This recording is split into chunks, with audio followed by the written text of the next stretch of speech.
Je m'appelle Jefferson Ribeiro, j'ai 49 ans, je suis directeur des ressources humaines. Diplômé en droit, spécialisé dans l'audit de mon enfance et tout le début de ma jeunesse a été la survie à cause d'une famille dysfonctionnelle, une famille brisée à avoir, et passé par le divorce de ma mère avec mon père, d'avoir subi des agressions morales. C'est de sa part et de l'agression physique aussi. Cela m'a amené à construire une image.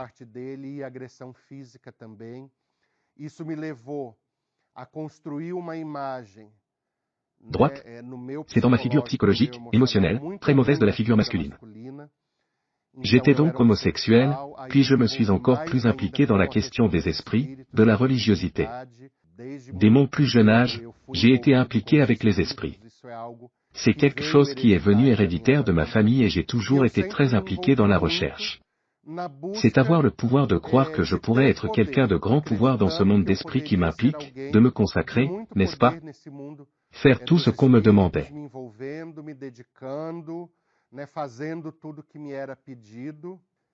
Et j'avais un très grand besoin à cause de tout ce contexte de préjugés, de douleur, de souffrance, de prouver tout le temps aux gens que j'étais quelqu'un, que j'avais une certaine valeur, parce qu'en fait, à l'intérieur de moi, le sentiment que j'avais que je ne valais rien, que je ne me sentais pas aimé.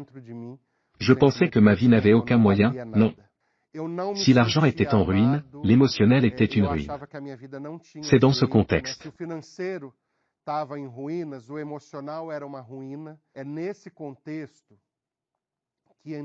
Ce qui est entré est l'universel dans ma vie, parce que nous avons écouté et lu des documents parlant de charlatanisme, que l'Église universelle, n'est-ce pas?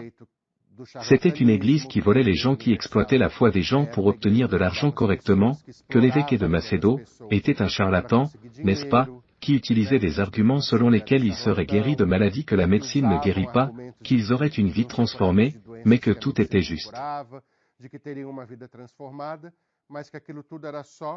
Un mensonge, de faux arguments pour obtenir l'argent des gens.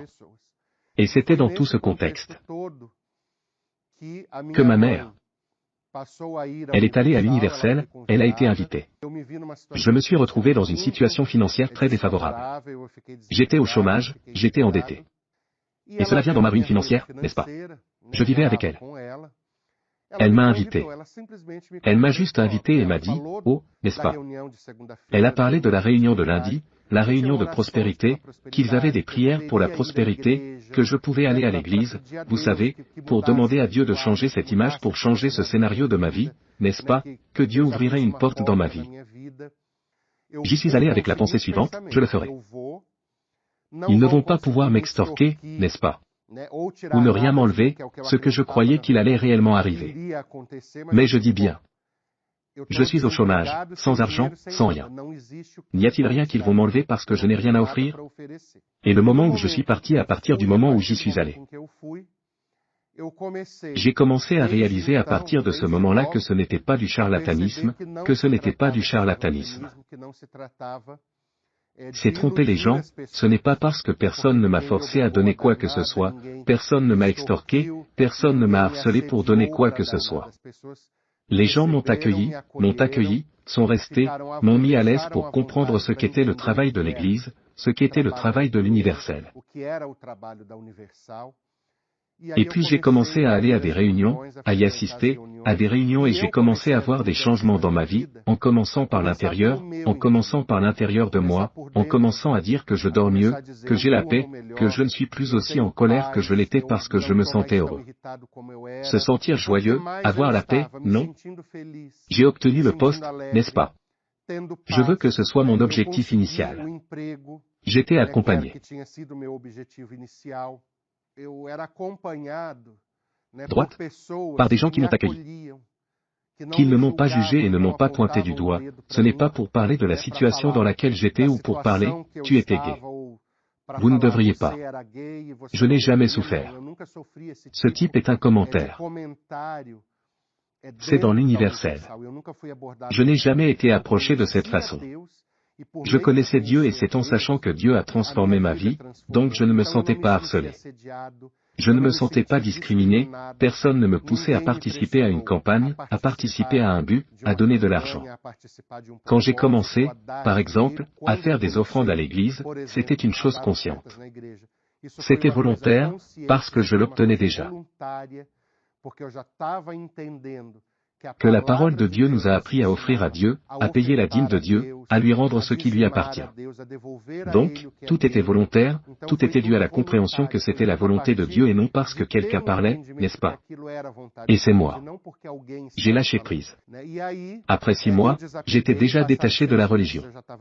J'étais déjà très convaincu, j'ai continué avec plus d'intensité, avec encore plus de ferveur. Pour dire Dieu, je veux sentir cette présence, je veux t'avoir à l'intérieur de moi. Je veux que mon cœur soit votre sanctuaire, mon corps soit votre demeure. Et puis j'ai commencé à chercher, je n'ai pas arrêté de chercher, non? Jusqu'à ce que j'ai eu une rencontre avec Dieu, que j'ai reçu le baptême avec le Saint-Esprit, puis toute ma vie a tout changé, j'ai commencé à avoir l'intérêt, non? Naturel, juste, ce qui est une conséquence naturelle de quand nous avons une rencontre avec Dieu, nous voulons annoncer ce Dieu que nous avons connu à d'autres personnes.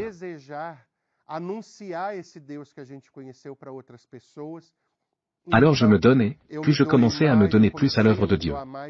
Pour le groupe, le travail du groupe de jeunes, n'est-ce pas? Et puis vint l'appel de Dieu pour que nous soyons des ouvriers. Nous y sommes déjà, n'est-ce pas? Cela fait plus de 25 ans. Et puis je me suis impliqué dans l'œuvre de Dieu et puis j'ai rencontré une personne et puis il se trouve que je me suis marié, j'étais déjà totalement libéré de celui de l'homosexualité. Droite? Et nous avons été heureux pendant 26 ans. Droite? Elle, moi. Aujourd'hui, je suis veuve. Elle est morte, mais nous avons été heureux pendant 26 ans. J'ai 4 enfants, oui, nous avons eu 11 petits-enfants, vous savez, qui sont là. Les 4 enfants sont en fait des beaux-enfants. Ils viennent de son premier mariage, non? Elle était déjà mariée, mais nous vivions harmonieusement. Nous nous entendons bien. Nous pouvons dire que nous sommes une famille et que nous pouvons trouver, n'est-ce pas, l'amour. Je les aime comme des enfants, ils me respectent comme si j'étais leur père. Et toujours faire l'œuvre de Dieu. Actuellement, n'est-ce pas? Oui, je suis bénévole dans le groupe de dépression à un remède, où nous prenons un soutien émotionnel, un soutien spirituel, et une aide à ces personnes pour que, tout comme nous nous trouvons autrefois en Dieu, ce ne soit pas dans le Saint-Esprit. La force de sortir de cette situation, que ces gens puissent aussi trouver cette force et comprendre. La dépression a-t-elle un remède? Oui. Pour je peux dire que la principale transformation en moi.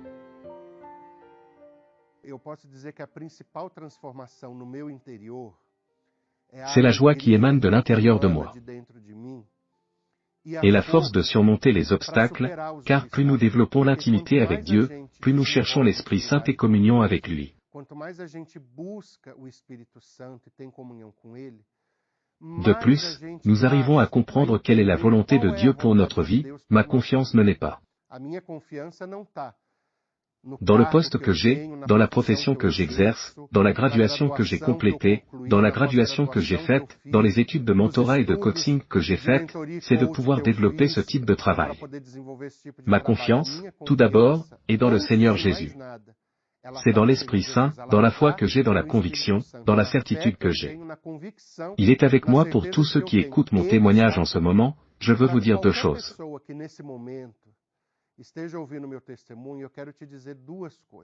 Tout d'abord, ne croyez pas tout ce qu'ils disent, parce que n'importe qui peut dire-le, cela ne signifie pas que c'est vrai. Pendant longtemps, pendant des années, j'ai cru que l'universel était le charlatanisme et quand je suis arrivé à l'universel, je l'ai vu de mes propres yeux. Que ce n'était rien de tel, donc le message que j'ai est que si vous entendez de fausses nouvelles de cela, permettez-vous. Acceptez et embrassez l'invitation qui vous a été faite et allez à l'universel pour participer à la rencontre, pour participer au service qui vous a invité, parce que vous serez capable de voir de vos propres yeux que ce qu'on vous a dit jusque-là est une fausse nouvelle et que ce n'est rien de là.